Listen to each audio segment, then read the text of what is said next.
Diz assim a palavra do Senhor, Romanos 8, 31 em diante. Que diremos, pois, a estas coisas? Se Deus é por nós, quem será contra nós? Aquele que nem mesmo a seu próprio Filho poupou, antes o entregou por todos nós, como não nos dará também com ele todas as coisas? Quem tentará acusação contra os escolhidos de Deus? É Deus quem o justifica. Quem é que condena? Pois é Cristo quem morreu, ou antes, quem ressuscitou dentre os mortos, o qual está à direita de Deus, e o que também intercede por nós. Quem nos separará do amor de Cristo? A tribulação, a angústia, ou a perseguição, ou a fome, ou a nudez, ou o perigo, ou a espada? Como está escrito, por amor de ti somos entregues à morte todo dia.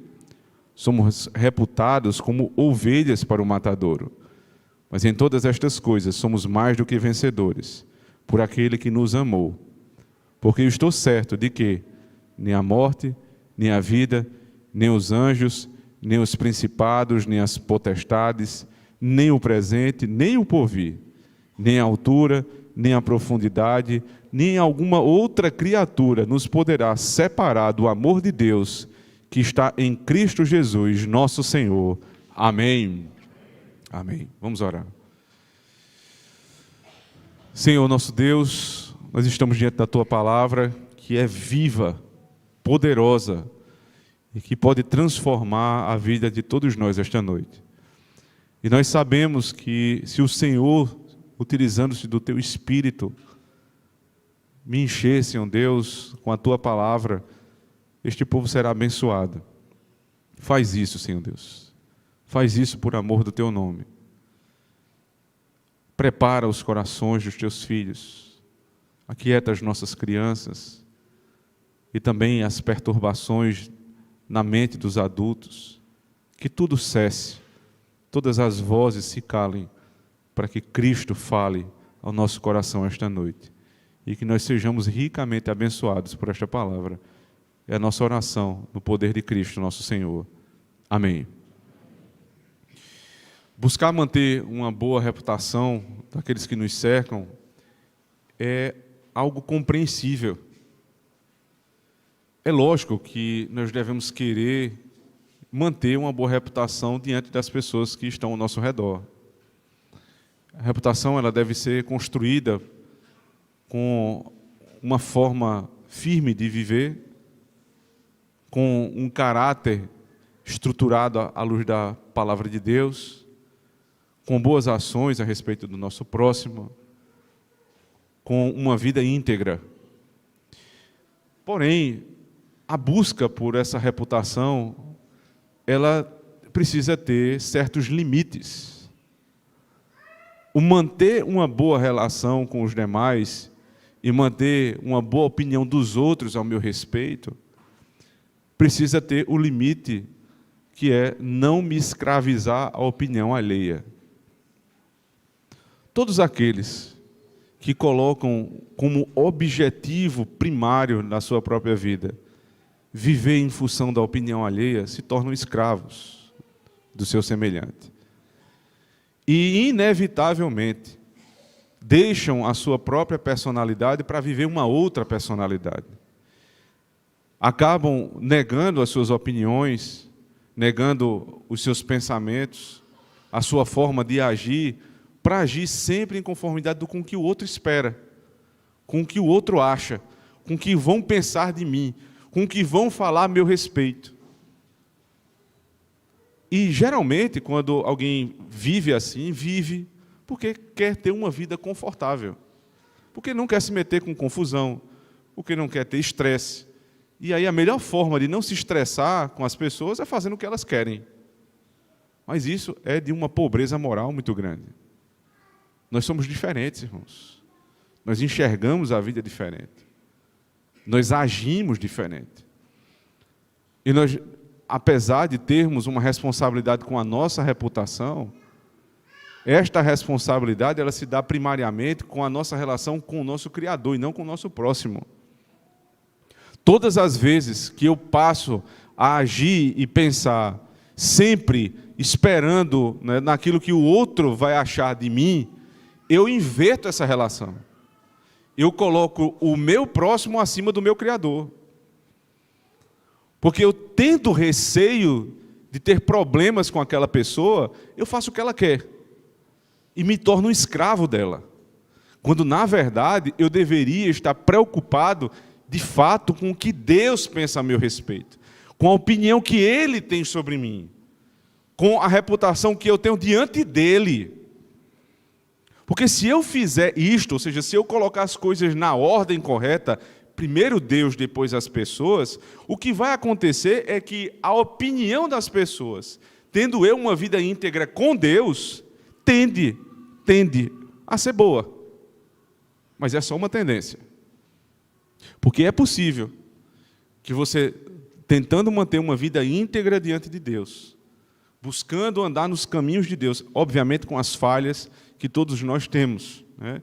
É uma ressalva talvez desnecessária, mas é justo que se faça. Tendo a consciência de que eu sou pecador, mas buscando viver uma vida íntegra diante de Deus, mesmo assim, as pessoas ainda têm uma má impressão a meu respeito. E como é que eu vou agir? Como é que eu vou viver? Eu vou me escravizar na opinião alheia? Sob a opinião alheia? Não. Eu preciso saber qual é a exigência divina sobre a minha vida, o modo como Deus espera que eu me comporte, como eu reaja às situações, e vivendo assim, eu nunca estarei escravizado à opinião do outro. Isto, irmãos, não é viver uma vida soberba. Muito pelo contrário, é viver humildemente diante de Deus. Porque os homens, muitas vezes, podem ter opiniões equivocadas a nosso respeito, apesar de você estar vivendo uma vida íntegra. Eles não têm todas as informações sobre quem você é e como você age, mas eles fazem juízo. E o juízo pode estar errado. E mesmo tendo as informações, eles podem ter uma má intenção a teu respeito. Não foi com tua cara, então julgam as tuas ações de uma maneira sempre negativa. E você vai viver preso a isso. Você vai viver o tempo inteiro tendo que agir em conformidade com a forma que o outro quer que você haja. Isso é escravidão. Então não existe nada mais libertador, nada mais maravilhoso do que viver sem se preocupar com o que os outros pensam de mim. Viver simplesmente pensando, o que é que Deus pensa a meu respeito? Porque se eu pensar dessa maneira, se eu tiver esta convicção moral dentro do meu coração, eu estarei de bem com quem importa, percebe? Que é Deus. E as pessoas de bom coração e que têm uma boa percepção de mim, também terão um bom relacionamento comigo, respeitando inclusive as nossas diferenças. Mas por outro lado, o outro caminho é um caminho desgraçado, de passar a vida inteira tentando agradar quem jamais será agradado. O apóstolo Paulo nos ensina isso muito bem. Ele era um homem de fibra moral, de posição. Em certa oportunidade, quando ele chegou e percebeu que Pedro estava ensinando a lei, né, a volta à lei, se juntando com os judaizantes, independentemente do que Pedro ia pensar dele, olha que Pedro era um homem de personalidade. Paulo repreendeu na frente de todos. Paulo tinha opinião. Paulo, deixando a antiga vida que ele tinha de fariseu, com toda a glória do farisaísmo, com toda a honra que um fariseu tinha, encontrando Cristo e sabendo que mais vale obedecer a Deus do que aos homens, mais vale ter uma boa reputação diante de Deus do que diante dos homens, ele largou a velha tradição. Quantas pessoas não largam suas velhas tradições porque temem o que a família, os amigos, ou seja lá quem for, vão pensar? Quem não nega estas velhas tradições não é digno de Cristo. Quem está amarrado à opinião alheia nunca poderá servir a Deus. Mas como é que alguém consegue se livrar disso? Eu compreendo, irmãos, que quem vive escravizado a este tipo de sentimento de sempre prestar contas ao seu semelhante, o tempo inteiro tentando agradá-lo, tem dificuldade de sair dessa situação. Mas sabe que é necessário. Quantas vezes quem vive assim tenta, por exemplo, na relação com o seu filho, fazer tudo que o filho quer? Porque tem medo de desagradar o filho e afastar o filho. Não, se eu fizer isso, meu filho não quer mais conversa comigo. É exatamente o contrário. Isto é irritar os filhos, como está lá em Efésios capítulo 6. Não irritei os vossos filhos. Os nossos filhos precisam de ordem, precisam de autoridade, precisam de atenção, verdadeira atenção. Quando você começa a dar tudo ao teu filho para tentar agradá-lo, ele se revolta contra você. É a mesma coisa que acontece quando um marido diz assim: eu fiz de tudo pela minha esposa e ela não quer conversa comigo. Pois é, esse foi o problema, fez de tudo que ela queria. Não se faz tudo que a outra pessoa quer. Não é assim que se age. Eu não devo agir dando tudo o que o outro quer, mas dando tudo aquilo que ele precisa. Isto é verdadeiro serviço. Foi isso que Cristo fez por cada um de nós na cruz. Então, lidar com estes sentimentos, irmãos, para sair dessa escravidão, é preciso estar muito certo de que, na opinião de Deus, eu estou bem. Percebe? A única forma de sair da escravidão da opinião alheia é ter certeza que a opinião de Deus a meu respeito é boa. E, evidentemente, não vai ser pelas minhas atitudes, porque se for esperar das minhas boas obras, a minha reputação diante de Deus é cada vez pior. Então, Ele tem que ter feito algo para resolver este problema, para que eu me sinta verdadeiramente acolhido por Deus. Veja só, isto é semelhante ao que passa uma criança no seu processo de maturidade. A forma como nós amadurecemos é muito semelhante ao que eu vou falar daqui a pouco. O que crianças pequenas mais precisam, né, além da autoridade que nós já falamos aqui, é de uma segurança afetiva. Você precisa estar do lado do seu filho. Você precisa dar atenção ao seu filho. E você precisa deixar claro para ele que em toda circunstância você vai estar do lado dele. Obviamente não aprovando tudo que ele faz, mas você vai estar de lado. O que uma criança pequena mais precisa é ter esta certeza: meu pai e minha mãe estão comigo, independentemente da situação. Não aprovando tudo que eu faço, mas não vão me abandonar. Quando uma criança ela cresce nos seus primeiros anos tendo essa certeza, essa segurança afetiva, ela vai se tornar um jovem mais confiante. E vai ter menos problemas que os jovens geralmente têm. Os problemas de se adaptar a um novo grupo. Porque, geralmente, na juventude, crianças que não têm esse afeto dos pais, né, que não sabem lidar com esse cuidado dos pais, não têm certeza que os pais estão com eles, vão procurar nestes grupos esse afeto. E para entrar nesse grupo, existem ingressos, senhas para entrar. Eles vão precisar mudar a forma de falar, a forma de agir, a forma de se vestir, porque o grupo não vai aceitar. E por que eles estão tão necessitados, tão carentes de entrar nesse grupo? Porque eles não se sentem verdadeiramente acolhidos pelos seus pais. Dar afeto e segurança aos nossos filhos é fazer deles cada vez mais fortes, para enfrentar o mundo. Porque é exatamente isso que Deus faz conosco, para que nós não sejamos escravos da opinião alheia. Esse é o ponto do apóstolo Paulo aqui em Romanos 8, capítulo 8, verso 31 a 39. Ele quer incentivar, encorajar a igreja a não ficar escravizada pela opinião do outro. Então, o que é que ele diz? Que diremos, pois, a estas coisas? À vista destas coisas. Veja, quais coisas são essas? Evidentemente, em primeiro plano, o que ele acabou de dizer nos versos anteriores, mas isso quer dizer também as coisas que se passaram do capítulo 1 até o capítulo 8. Inicialmente, o apóstolo Paulo fala do capítulo 1 ao capítulo 3 a respeito da condição humana diante de Deus. Antigamente, quando nós nascemos, a nossa condição era terrível. Ele colocou judeus e gentios, todos carentes da glória de Deus. e disse: ninguém busca a Deus, capítulo 3. Não há um sequer que mereça nada do Senhor. Todos se extraviaram e fizeram a uma inúteis. Judeus e gentios precisam desesperadamente da graça de Deus. E aí no capítulo 4 e 5, ele dá a solução. Ele apresenta a doutrina da justificação pela fé. Se nós crermos no Senhor, nós estamos justificados dos nossos pecados. E aí no capítulo 6, ele aponta o que vem em seguida da justificação, a santificação, que tem um caminho atribulado, como ele apresenta no capítulo 7. Ora, nós queremos fazer algo bom e não conseguimos, e ora, nós não queremos fazer o que é mal e acabamos fazendo automaticamente. Esse é o grande dilema da santificação.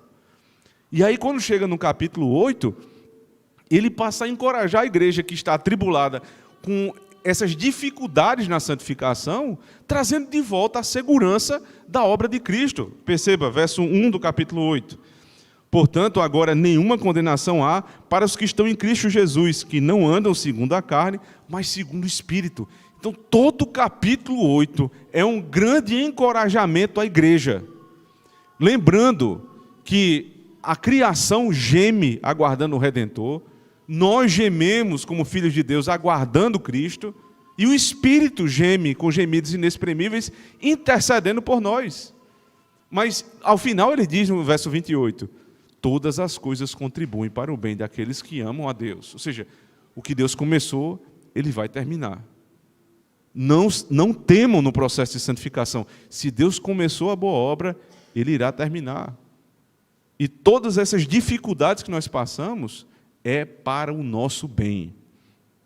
Aí ele disse: se vocês têm alguma dúvida, eu vou retomar o que Deus fez em Cristo. Veja, versos 29 em diante. Porque os que dantes conheceu, também os predestinou para serem conformes à imagem de seu Filho, a fim de que ele seja o primogênito entre muitos irmãos. E aos que predestinou, a estes também chamou, e aos que chamou, a estes também justificou, e aos que justificou, a estes também glorificou. Que diremos, pois, à vista destas coisas? Que coisas? Da obra da salvação.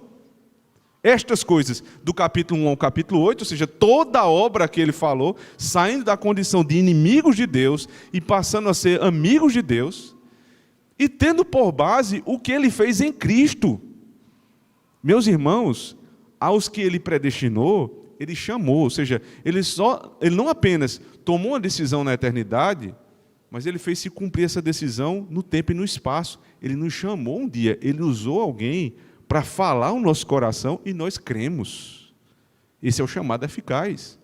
E a estes, veja, que ele vai sempre pontuando, não são todos os que são beneficiados pela esta palavra, mas a estes que ele anteriormente predestinou, a estes ele chamou. E aos que chamou, a estes ele justificou. Ou seja, tendo sido justificados por Deus, temos paz com ele. A situação mudou. E a este que justificou, veja, a estes também ele glorificou. A nossa condição é tão certa e tão segura, não só para a presente vida, mas em Cristo nós já estamos glorificados nas regiões celestiais. É como se você já estivesse na glória. Você está aqui, vivendo no tempo e no espaço, mas a obra de Cristo é algo tão certo, tão seguro, que nós já estamos glorificados hoje. Todos os verbos aqui do verso 30 estão no passado. São coisas que não aconteceram em todos os seus aspectos, mas são colocadas todas no passado. Esse é o chamado passado profético. É a capacidade que o profeta tem de enxergar coisas futuras como se já tivessem acontecido. Paulo faz isso. É tão certa a nossa condição em Cristo, que é como se tudo já tivesse passado. Aí ele diz: agora, em vista destas coisas, de toda a obra de Cristo, o que é que a gente vai dizer? Se Deus é por nós, quem? Me diga quem. Quem é o nosso inimigo? Quem será contra nós? Essa é a grande pergunta do apóstolo Paulo para a igreja. E, evidentemente, este se Deus é por nós, geralmente nós usamos o se como uma condicional. Mas ele nem sempre tem essa função, especialmente no grego. Ele pode ser um se retórico. Né? É como se ele estivesse fazendo você pensar, mas se Deus é por nós, não é que há uma condição, talvez Deus seja, mas sendo Deus por nós, percebe? Tendo você Deus ao teu favor, quem vai ser teu inimigo? Qual é o inimigo que vai te fazer temer? Porque, infelizmente, nós ainda continuamos pensando, escravizados por esse pensamento, a respeito do que o outro pensa de mim, o que o outro acha de mim. Não importa. Não importa o que os outros pensam ao meu respeito. O que importa, em primeiro lugar, é o que Deus pensa ao meu respeito. Porque eu tinha um péssimo inimigo. Mas não era um inimigo qualquer. Era um inimigo que podia lançar não só o meu corpo, mas a minha alma no inferno.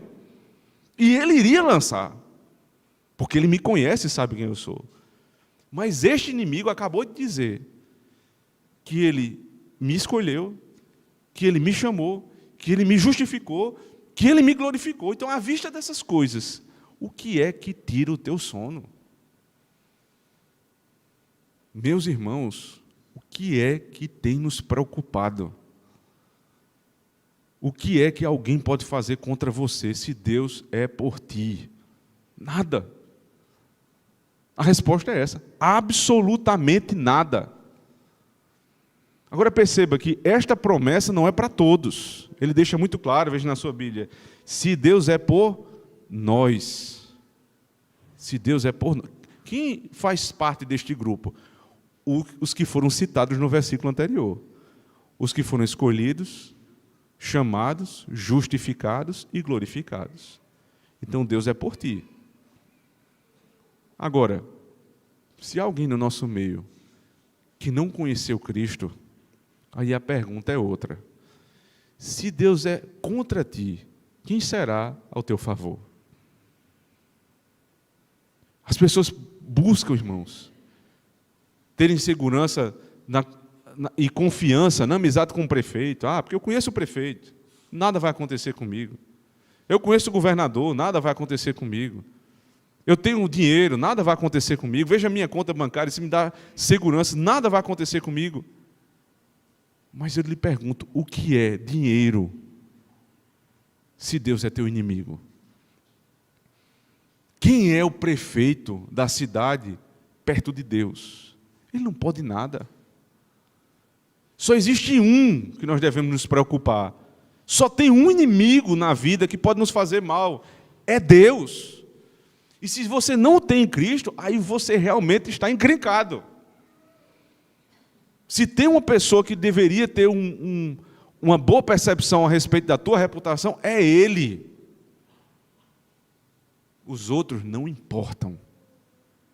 Não importam. Veja, esta verdade libertadora é libertadora para qualquer um. Mas existem circunstâncias, posições, que ela é inerente à própria natureza da posição. Por exemplo, imagine você um pastor que está sempre pautado na opinião alheia. Que ele sempre quer saber o que os irmãos estão pensando. Então ele prega, mas ele está ali pensando no que fulano e ciclano estão achando do sermão. Aí termina o culto, ele vai aqui para frente, uma pessoa passa, elogia, outro passa e não fala. Ele já está preocupado. O irmão não gostou. Está acabado. Um pastor desse aí está acabado. Porque, segundo o que a palavra diz, o pastor é fiel dispenseiro da palavra de Deus. Esta é a missão do pastor, ser um dispenseiro fiel. Isso quer dizer o seguinte: ele é como um mordomo da casa que vai na despensa e separa a porção adequada para cada um. Mas ele não vai simplesmente agradar os da casa, ele vai dar aquilo que cada um precisa. Ele não vai dar a porção do mais velho para a criança, porque a criança não precisa da mesma coisa do mais velho. Ele vai separar a porção de cada um. Isto é o trabalho do pastor, percebe? Mas se o pastor ele está pautado na opinião do outro, sabe o que ele vai fazer? Ele vai pegar a porção da criança e dar ao adulto, e a do adulto da criança. Porque ele não tem firmeza para pregar o que deve pregar. Está sempre escravizado à opinião dos outros. pastor Charles Spurgeon, um eminente pregador batista do século XIX, ele é conhecido por muitas histórias, né? Além dos seus sermões maravilhosos, muitas histórias. Ele era um homem espirituoso e direito, inclusive. Direto também nas suas pregações. Ele foi pregar um tempo no interior da Inglaterra, e durante aquele momento ali que os pastores conversam antes de começar o culto, aquele é um pastor de um rincão ali da Inglaterra, e ele tinha dificuldades financeiras na igreja. E 2 homens empresários da cidade frequentavam a igreja. Só que esses 2 homens haviam dito que se converteram, mas ainda tinham uma vida de muita embriaguez. Eles realmente não só bebiam, eles se embriagavam de álcool. E sabendo da dureza, muitas vezes, da pregação do pastor, sendo incisivo nas aplicações, o pastor disse: olha, eu só vou pedir uma coisa, por favor, o senhor prega à vontade, mas olha, vão sentar 2 homens na frente, eles são bem gordos, eles têm esse problema com embriaguez. Eu vou pedir uma coisa ao senhor, não toque neles não, porque eles sustentam a igreja. O pastor: deixa comigo, fica tranquilo. No meio da pregação, o pastor viu uma forma de aplicar e disse: eu quero aproveitar para falar para estes 2 gordos bêbados aqui na minha frente. Se vocês não se abstiverem do vício da cachaça, se vocês não voltarem à sanidade, se arrependerem dos seus pecados, vocês vão para o inferno. E aí você imagina a confusão que deve ter dado para o pastor resolver depois, né? Mas não importa. O pastor é fiel dispenseiro de Deus.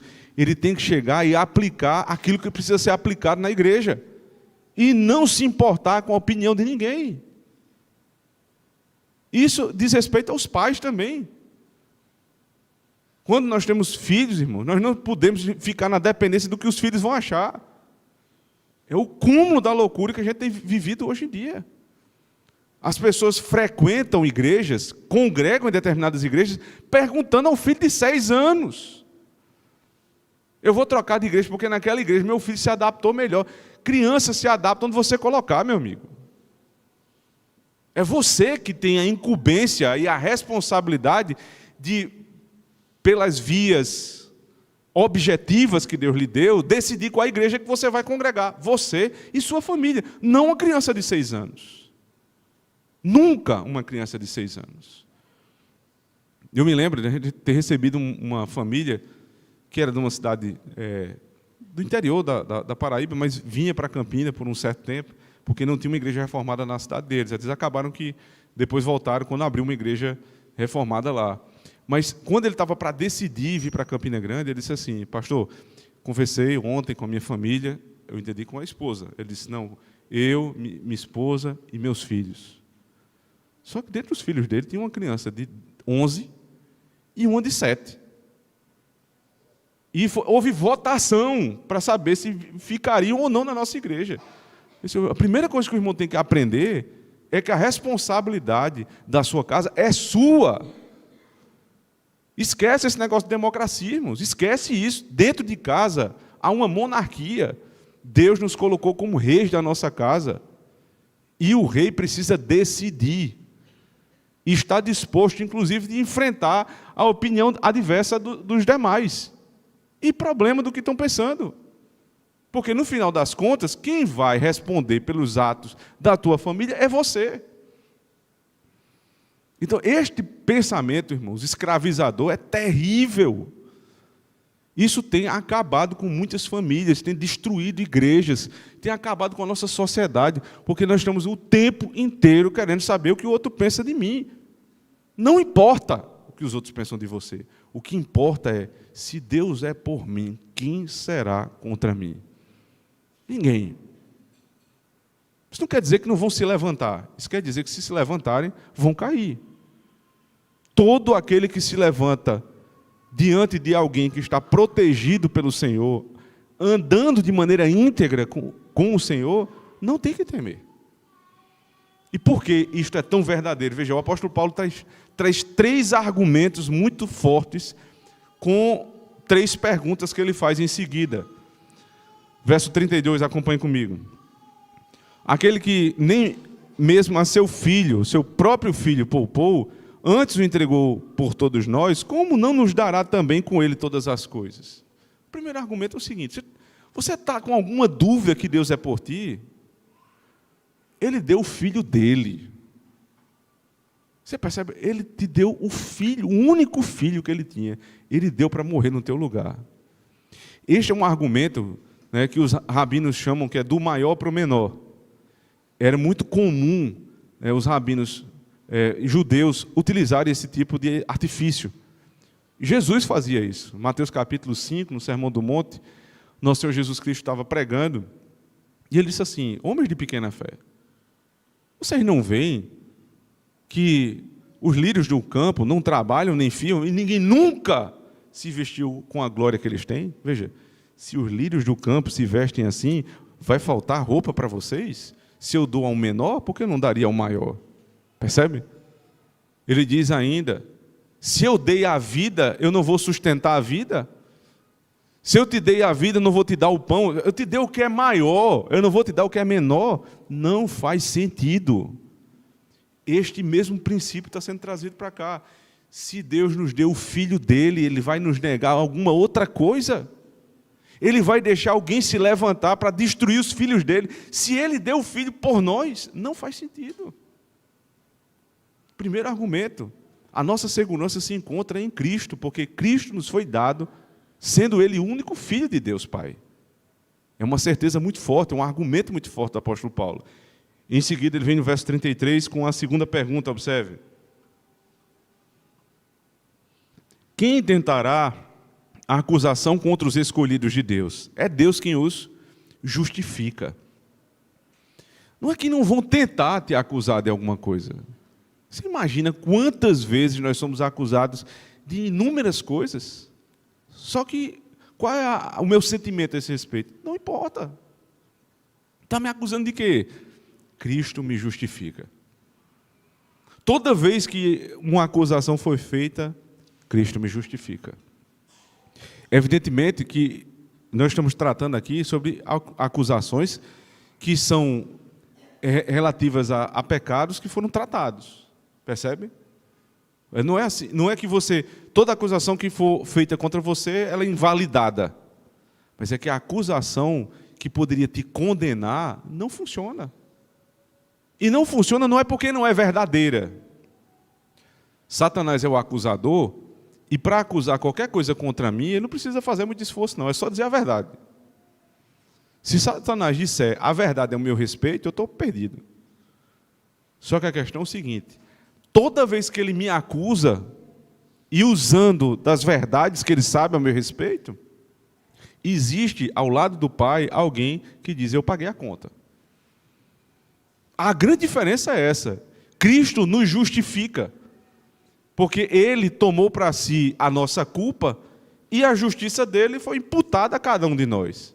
Então não tem como não resolver uma situação que já está resolvida.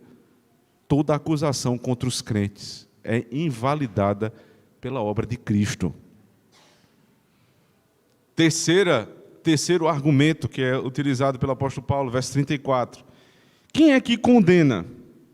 Pois é Cristo quem morreu, ou antes quem ressuscitou dentre os mortos, o qual está à direita de Deus, e o que também intercede por nós. Ora, alguém pode acusar, a acusação já é invalidada, mas alguém pode querer ir mais além e nos condenar. Ele diz: não adianta tentar condenar, porque Cristo morreu. Qual era a nossa condenação? Aquele que pecar, certamente morrerá. Pois é, Cristo morreu no meu lugar, então eu não posso morrer novamente. Só que aí parece que o apóstolo Paulo ele retoma um raciocínio, porque se Cristo tivesse somente morrido por mim, o que teria acontecido conosco era o seguinte: a gente teria voltado à mesma situação de Adão. Porque teria sido pago o preço que Adão precisava pagar. Pecou, morre. E se ele morreu, eu volto à situação de Adão. Eu posso pecar ou não pecar. Isto não é a solução para o problema. Aí ele diz, veja, na sua Bíblia: ou antes, verso 34, parte B, quem ressuscitou dentre os mortos, o qual está à direita de Deus, o que também intercede por nós. Então, a solução do nosso problema não é só a morte de Cristo. É a morte e a ressurreição. é com a ressurreição que nós vamos além da situação de Adão. Cristo morreu e ressuscitou, ou seja, Ele vive a vida que eu tenho. Porque Ele vive, então nós vivemos nele. Se Ele só morresse, Ele tinha pago o meu pecado. Só que eu voltaria para a mesma circunstância de Adão. Cristo tendo morrido e ressurreto ao terceiro dia, nós temos nova vida, vida eterna prometida nele. Então ninguém pode nos acusar e ninguém pode nos condenar. Porque alguém já foi condenado no meu lugar, pagou o preço e agora está livre. Aí ele chega no verso 35 dizendo: quem nos separará do amor de Cristo? A tribulação, ou a angústia, ou a perseguição, ou a fome, ou a nudez, ou o perigo, ou a espada. Tendo em vista tudo isso que foi feito, o que é que pode se fazer para me separar de Cristo? Quando Paulo começa a listar estas circunstâncias, irmãos, não é que ele está imaginando coisas, não. É que ele está se lembrando da vida dele. Ele passou por tudo isso aqui, por tribulação, por angústia, por perseguição, por fome, por nudez, por perigo, por espada. Tudo isso aqui é a vida do apóstolo Paulo. Ele está dizendo, eu passei por tudo isso. Nada disso conseguiu me separar do amor de Cristo.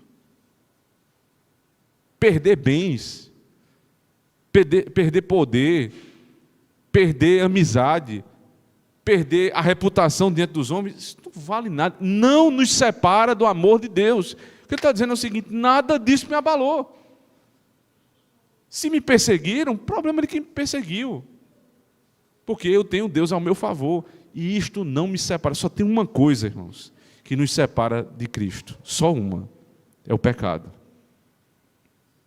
Só que ele acabou de dizer que o pecado foi resolvido na cruz do Calvário. Então, nada nos separará do amor de Deus que está em Cristo Jesus, nosso Senhor. Então ele continua, como está escrito, verso 36, por amor de ti somos entregues à morte todo dia, somos reputados como ovelhas para o matadouro, mas em todas estas coisas somos mais do que vencedores por aquele que nos amou. O apóstolo Paulo tem consciência de que o fato de Deus ser a favor dele, ser um amigo e um protetor dele, não vai invalidar nem acusações, nem falsas condenações, nem perseguição. Ele diz, a nossa situação é como ovelhas entregues ao matadouro todo dia. Nós vivemos sob constante perigo, mas não importa. Mesmo em todos estes perigos, nós não somos vencedores, não. Nós somos mais do que vencedores. É a certeza tão concreta que ele tem de que em todas essas situações ele vai passar. Aí ele diz no verso 38, porque estou certo de que nem a morte nem a vida, nem os anjos, nem os principados, nem as potestades, nem o presente, nem o porvir, nem a altura, nem a profundidade, nem alguma outra criatura nos poderá separar do amor de Deus que está em Cristo Jesus, nosso Senhor. Amém. Porque eu estou bem certo. Eu não estou certo, não. Eu estou bem certo. Que todas essas coisas aqui, as autoridades humanas, as coisas que estão passando hoje, as que vão acontecer no porvir, nada vai me separar do amor de Deus. Porque a única coisa que poderia me separar era o pecado. E o pecado foi resolvido. Esta é a certeza mais certa. Esta é a convicção mais convicta. Esta é a firmeza mais firme que nós temos, irmãos. Nada nos separará de Deus em Cristo Jesus. Um comentário de Matthew Henry, lá no finalzinho desse texto aqui, ele cita um homem chamado Hugh Kennedy, um escocês piedoso, um pregador da palavra de Deus, contemporâneo de Henry, que no leito de morte, já nos finalmente da vida dele, cego, sem poder ler a Bíblia, ele se lembrou desse texto. Ele estava reunido com a família, os filhos, a esposa, E ele pediu para os filhos abrirem Romanos 8. E ele disse, bote meu dedo no verso 38. E eles colocaram. Ele perguntou, meu dedo está no verso 38? Ele disse, tá. Aí ele disse, porque eu estou bem certo de que nem a morte, nem a vida. Olhou para os seus filhos e disse, meus filhos, eu tomei café com vocês hoje, mas eu vou jantar com meu Salvador. Eu estou bem certo que eu vou jantar com meu Salvador. Nesse momento, o que é que importa? O que diziam sobre você? Não importa nada. Pense nisso. Quando for o teu último momento, o que é que importa? O que fulaninho e ciclaninho estavam falando de você escondido? Não importa nada. Não importa nada. E as coisas que verdadeiramente importam são as que importam no último momento da vida. Quem que importa estar ao nosso lado no último dia da nossa vida? São essas pessoas que importam de fato. E o que é que importa quando nem estas pessoas nós vimos mais? É a opinião de Deus. O que importa no fim é o que sempre importa. Nós devemos, irmãos, manter uma vida de integridade diante dos homens. Devemos ter cuidado, zelo pela nossa reputação. Mas isso não pode ser um bem acima dos outros. Nós não podemos nos escravizar com a opinião alheia. Porque no final, no último dia, quando estivermos diante do Senhor, a opinião dos outros não vai valer nada. Mas a de Deus vai valer. E eu preciso estar bem certo de que nem a morte nem a vida vão me separar do meu Criador. E de que não há outro bem maior do que saber que Deus é por nós. Se Deus é por ti, enfrente todos os perigos essa semana. Se Deus é a teu favor, faça o que os seus filhos precisam receber. Cuide deles como eles precisam ser cuidados, ainda que eles não entendam. Preste atenção nisso. Não dê o que os teus filhos querem. Dê o que eles precisam, ainda que eles não entendam. Ainda que eles não reconheçam. Problema deles. O que importa para um pai e para uma mãe não é ser reconhecido pelos filhos. É cuidá-los. Você é marido e se dedica pela sua esposa, ela não reconhece? Não importa. O que importa é que você faça a coisa certa, todos os dias, consistentemente, ao longo de muitos anos, até que um dia, talvez, Deus te dê a graça de perceber que ela reconheceu. Mas se ela não reconhecer, problema dela. O que eu preciso ter em mente é que eu estou fazendo o que Deus mandou. Isso serve para as mulheres em relação aos seus maridos. Sirva ao teu marido. Seja um auxiliador idôneo para o teu marido, ainda que ele não reconheça. Problema dele. Os filhos devem obedecer aos seus pais, ainda que os pais não reconheçam. Você é funcionário, é servo. Não seja bajulador do seu patrão, não. Não é esse o caminho de crescer na empresa. O caminho de crescer na empresa é respeitando o teu superior. É fazendo o que deve ser feito, não o que necessariamente os outros querem que você faça, mas o que tem que ser feito. E um dia, talvez, ele vai reconhecer. Você é patrão, você não é para estar tentando ser bonzinho para todo mundo da empresa, porque se eu não fizer isso, não vão gostar de mim. Problema de quem não gostar. Problema de quem não gostar. Eu tenho que fazer o que é certo, o que é justo, o que é correto para que esta empresa cresça, para inclusive garantir o emprego deste que não reconhece.